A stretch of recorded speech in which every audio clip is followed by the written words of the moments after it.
So, I'm in the greenhouse and I have still got a tiny little window to sow some carrots that I want to overwinter in some, well, in this case troughs, here in the greenhouse, and then I'm hoping that I'm going to have some nice little carrots in May, June time. I've got a succession of carrots that should be able to get me through most of the winter. Just depends on how many carrots we eat, I suppose. So I have got carrots in this trough. I've got some carrots in a bed outside, but I checked them the other day. They're in there with my parsnips and they do have a little bit of carrot fly. So they are going to have to be used first. The ones in the troughs here haven't got any carrot flies. Sorry, I'm just trying to get comfortable here. That's better. So what I've done is I've brought these in the troughs. I've got 2 of these. I had them outside for the summer and now they're in for the winter.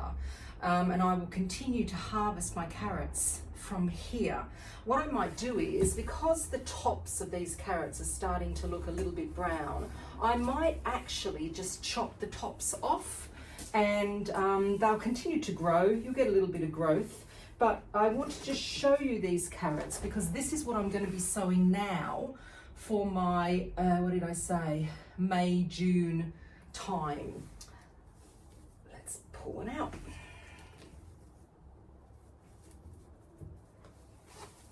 That's a little stumpy one. I'm sure we can get a better one than that.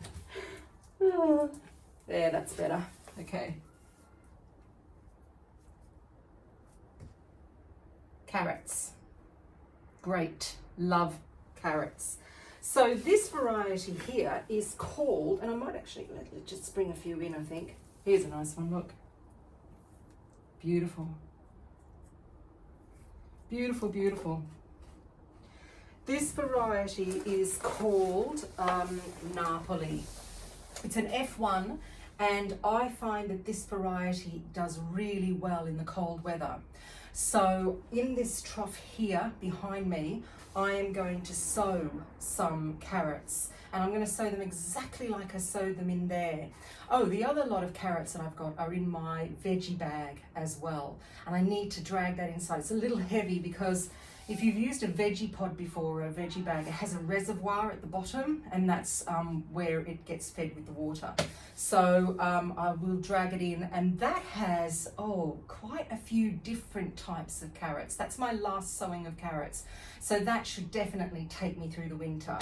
I'll show you it in a minute. It's a great little sowing system because it has a pop-up lid with some mesh over the top so you don't have to worry too much about carrot fly.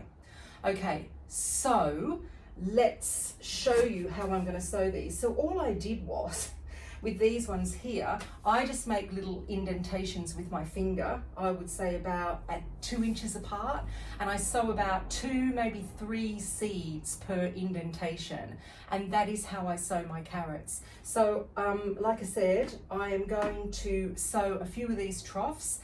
It's roots day today, and this, like I said, this is kind of the last period that you've got to be able to get some carrots in, I would say, until mid-November. After that, you're really not going to get a great deal because first of all, they have to germinate. Now, if these don't germinate in this greenhouse, they should, but if they don't, I'm going to bring them in to my utility room or my laundry, and then they will germinate because that's how I do them in January, and then I will bring them back out here and they can grow on.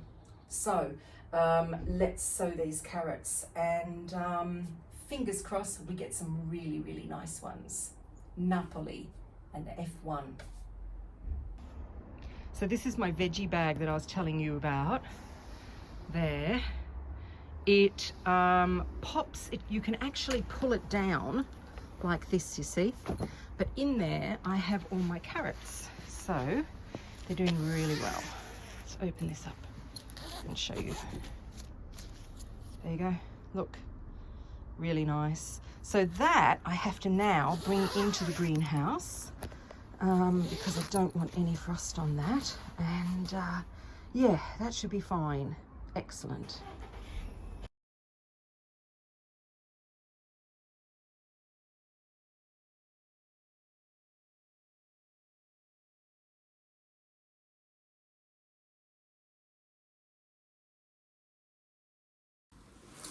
Okay, so that's that done. That was very, very quick.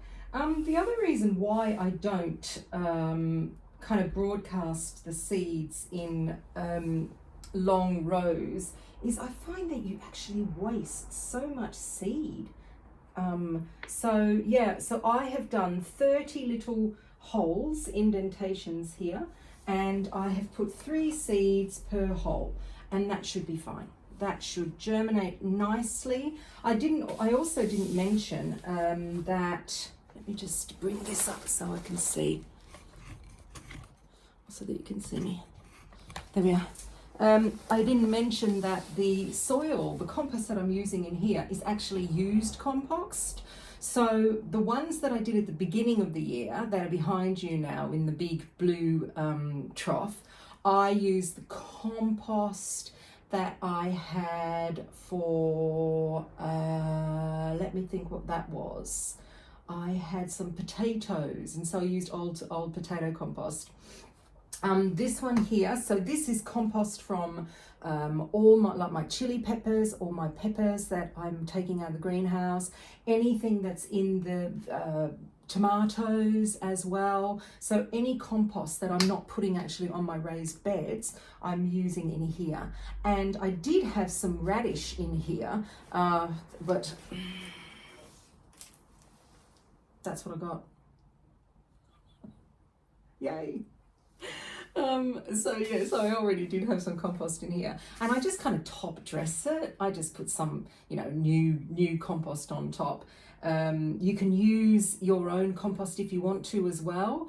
I find by doing that, I have to deal with lots of little weeds that come up. So I sometimes use it and I sometimes don't use it. But this compost is pretty substantial. I think it should be fine. So yeah, let's hope that we get some more carrots, because I think